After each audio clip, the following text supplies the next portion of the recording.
Hi, and welcome to our new series, In Their Own Words, where we are taking a moment to highlight our diverse tennis leaders. And I want to welcome Mavi Sanchez-Skakle, the Executive Director of one of our fabulous NJTL chapters known as New Heights. Welcome, Mavi. How are you doing today? Hi, Chantal. It's really great to see you and just wrapping up the week. Yeah, I understand that so much. So why don't we start by you telling us your tennis story and a little bit about New Heights and everything that's happening there. Sure. Well, my tennis story, I think, might be a little bit different from most. I was introduced to the sport of tennis at the age of 14 when I first moved to the US with my family. So the sport actually provided us with a wonderful way to begin our new life in our new culture. To give you a little bit of a background though, I think it's important that I share that I am the daughter of immigrant parents. My father, in his youth, he actually moved to the US about the age of 20, 21. And when he moved to the US, he arrived here in the country with only $2 in his pocket. And I'm very proud to say that because my parents are pretty amazing. And my father, of course, completed his education in the US. And for all of his professional life, he has worked with lots of international companies. He works in the international business divisions as the director of sales and business development. And so his influence is quite present in my life, not just through the sport of tennis, but in terms of education. And my mother is the ultimate matriarch, especially as a Mexican mom. Family is everything. And the sport of tennis actually provided us with that opportunity to continue to have our family life at the end of the day after a long day of school and work. And it's been present since, with small hiatuses here and there because of college or travel. It's been present in my life, in my love life, in my marriage, my son, my friends. My entire professional life has revolved somehow, either because of the sport of tennis or through tennis. So I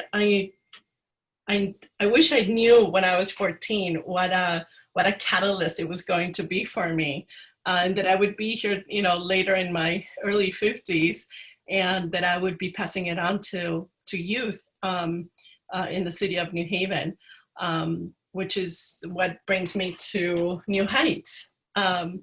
New Heights is, my life revolves around New Heights right now. We are a chapter that was founded by the Yale tennis coaches and the Yale men's tennis team back in 2008.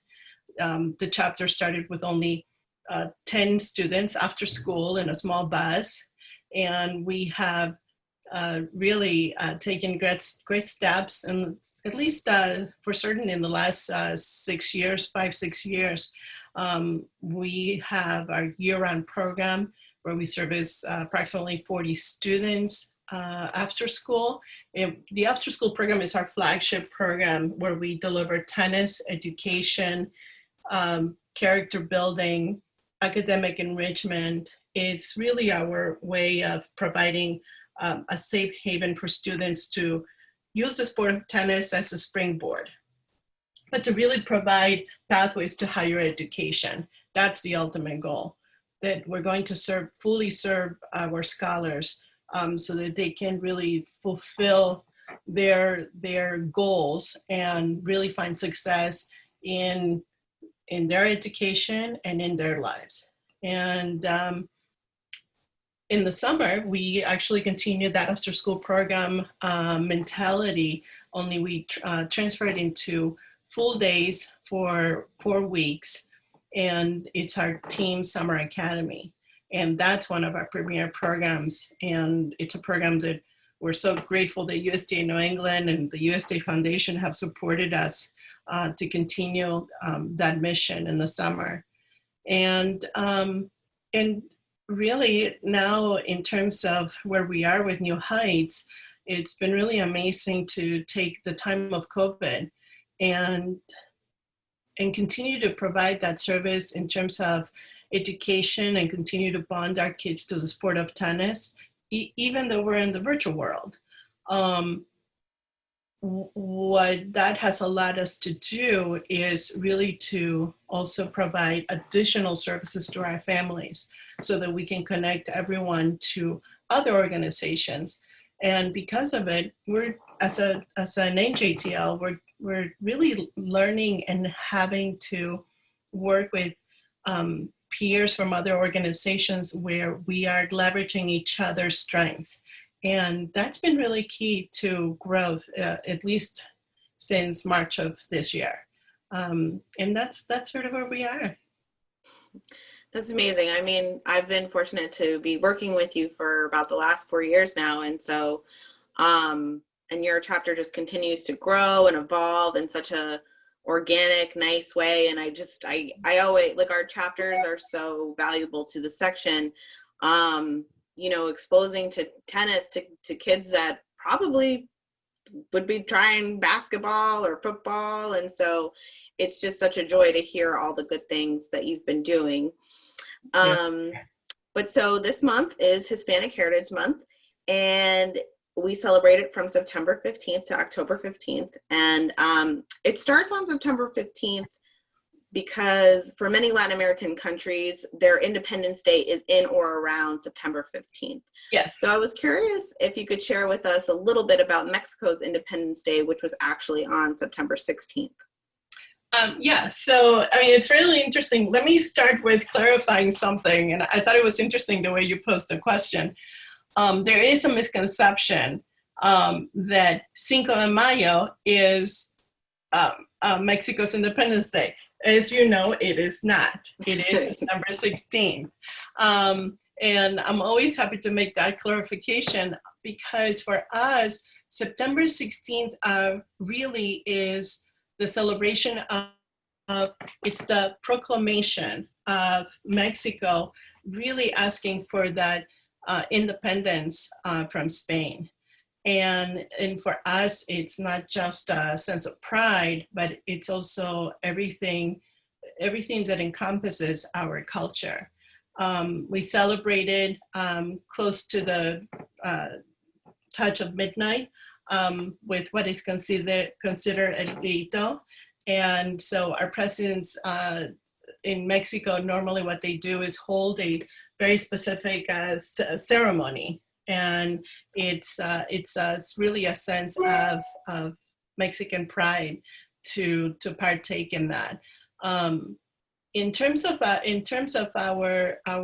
you know, our background and in our culture, in terms of the meaning of it, is we celebrated with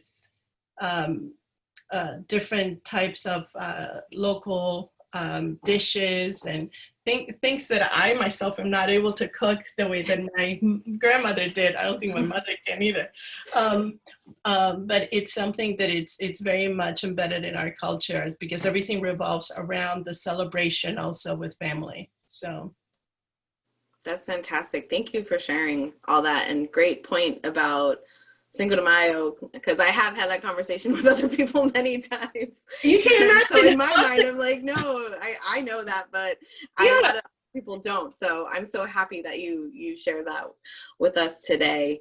And so to switch gears a little bit, with the greater emphasis now on making pretty much everything more equitable for marginalized groups, where do you see the future of tennis for Latinos, and how can we make the sport more welcoming? Yeah, well, for me, don't forget, so I'm speaking from primarily the vantage point of leading an NJTL chapter. So in my position, I see tennis really for our future. I really see it in terms of youth.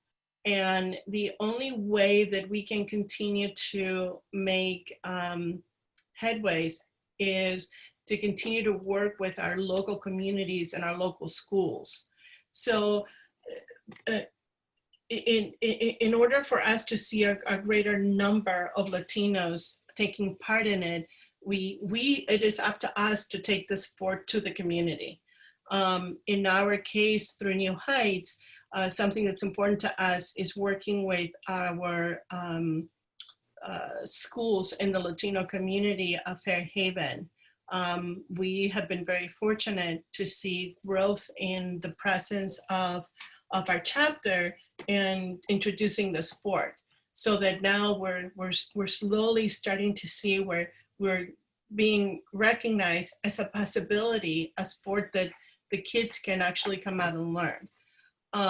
So that's where I see the greatest opportunity, and especially right now that we are experiencing this pandemic, along with all of our conversations on social justice.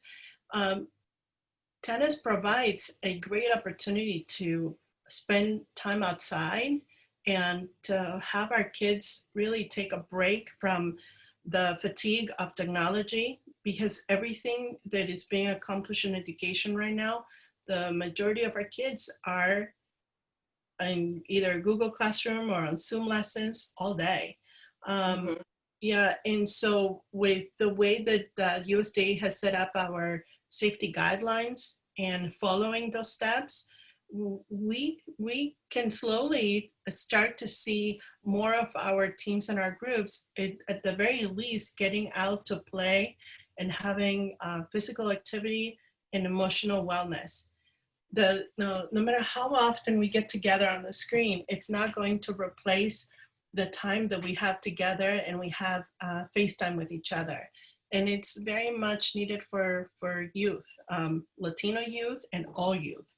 So absolutely. Yeah, so that's really where I see our sport, that I really hope in the just even in the coming months and the coming initiatives that we'll see through our committees, is that you're going to see a great intent in developing more of our sport through the school initiatives, and that's where my interest really lies. Mm-hmm. And that's very, I mean, anytime you can get into a school system, it's just there's so much value there. And hopefully, I think schools are also looking for those partnerships to really help the kids that are interested, because we know you can't make all the kids play tennis. Right. I wish we could.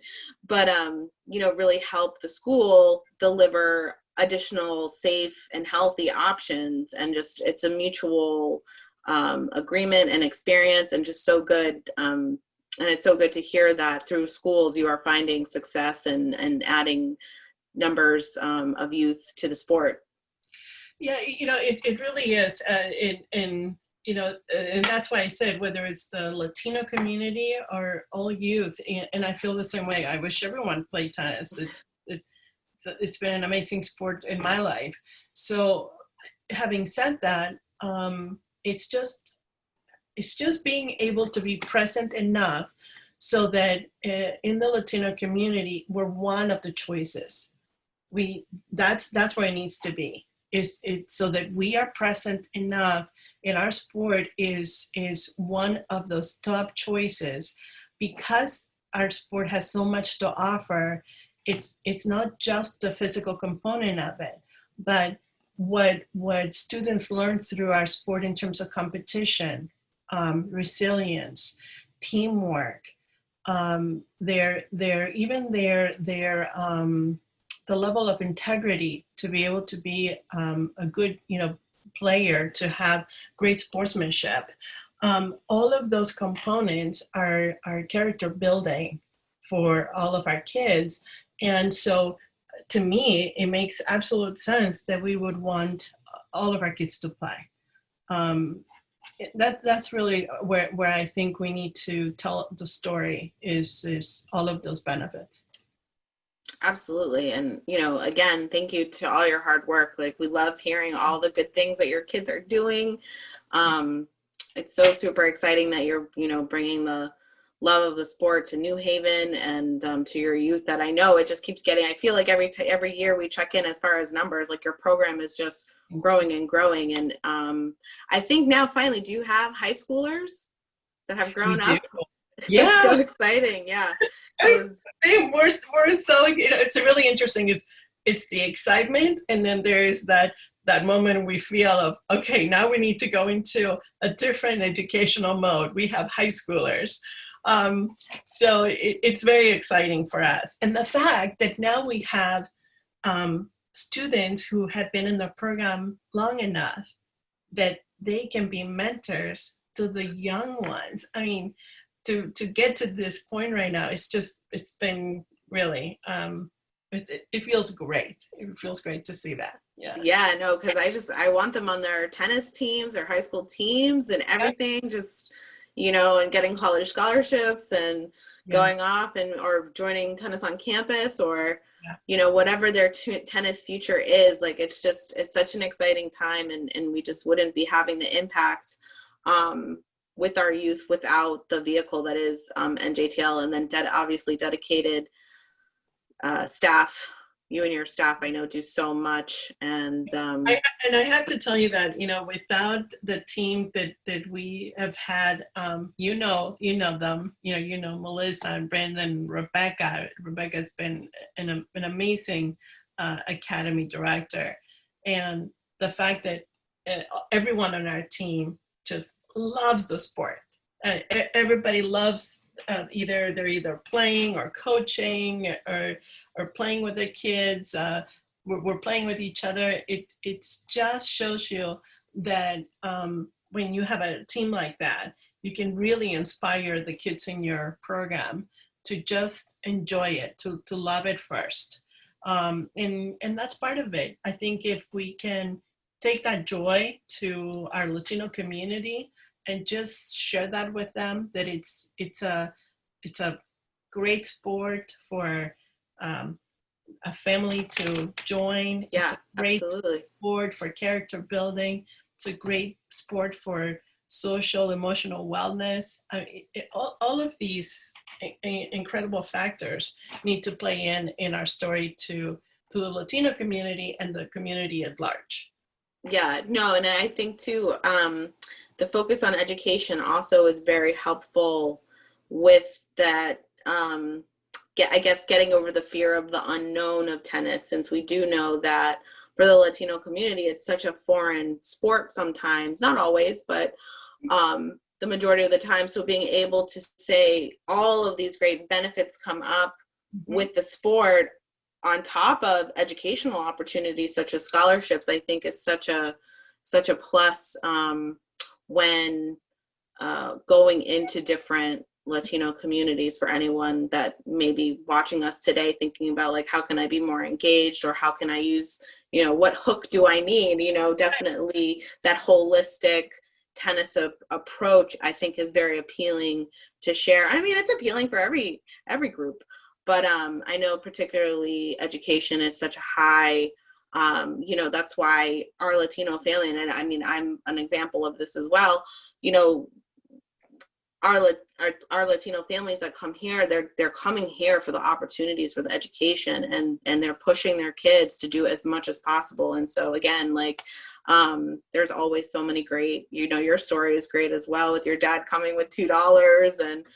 And you know, my mom came from Guatemala. She had a little nest egg that she saved, and you know, and so those are always, I love hearing those stories personally, because it's familiar. So, and it's interesting because most people, when they meet us, they don't realize that there's a whole story behind it.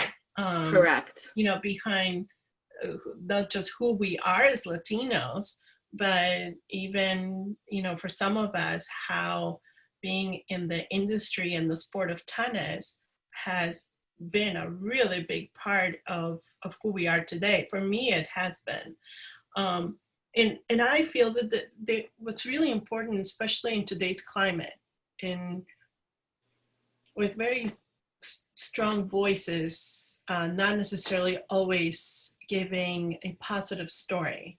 I think it's really important to share that there are many of us Latinos who have been fortunate to have a privileged life, but it's only because our parents and all of the Latinos before us have sacrificed a great deal to reach higher education, to create a successful professional life. And for me, that story is very close and near to me, because all I have to do is really look at my parents. And so I see them as a positive example of what immigrants really do and have done in our country. And that story needs to be told more.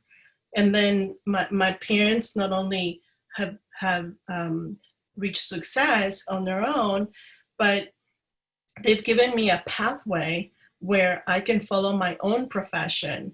And ultimately, I feel that through my work as an NJTL leader, I'm giving it back. And so I'm sharing that experience. And when I talk to my kids and when I see what they're going through, to me, it's not an abstract. I have somehow been there, or I know somehow part of that story, because it is also part of my story. And so I think when you have people like us out in our grassroots movement through tennis, that's what's really important, is that we meet our community so that they know you're not alone. We know what you're going through, and there is somewhere down the line you are going to reach your goals and you're going to reach success in what you're looking for. Just keep at it, keep working hard. And that's really the story that needs to be told more. Yeah, I mean, I'm in 100% agreement. And so hopefully now after that, maybe we can figure out ways to tell these stories a little bit better throughout New England, because the immigration story is obviously not just a Latino story. It touches many different cultures. And, I think there is,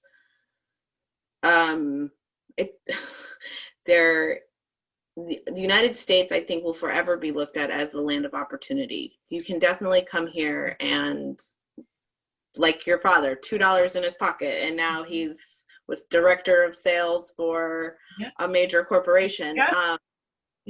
It's those stories that kind of keep the American spirit, I think, alive and well. And so I absolutely, everything you said completely resonated with me and my parents, well, particularly my mother's story, but my father is Italian American and his family immigrated from Italy, and that's his own story to be told as well. And so, but anyway, I just really appreciate all these thoughts of how we can, bring more Latinos to our sport, because we love it. We know there's a place for them here. And so I was wondering, do you have anything else that you would like to share with our greater New England tennis community today?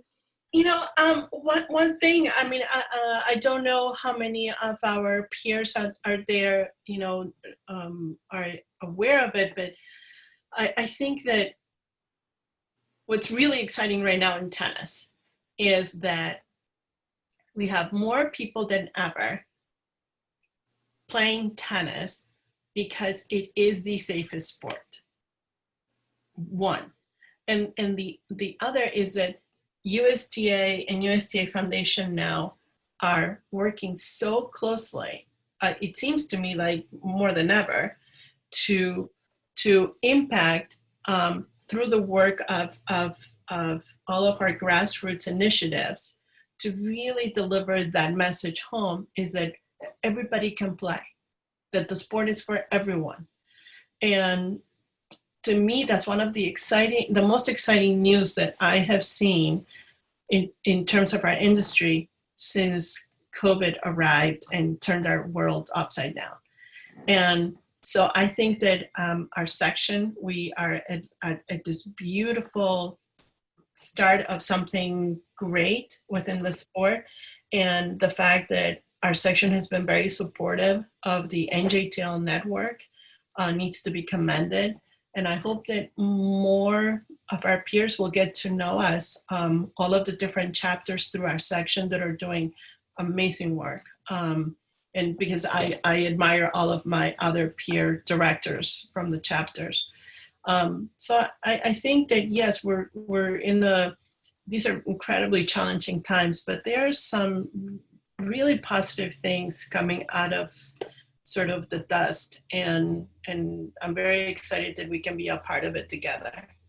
Yeah, no, thank you, Mavi. Our NJTLs, I consider them the jewels of our section. I mean, they're, I work very closely with NJTL, and youth development has been a passion of mine since I, was in school, and and I think that came from this knowledge of what my mother's experience was, and knowing that there were kids out there that needed an extra lift.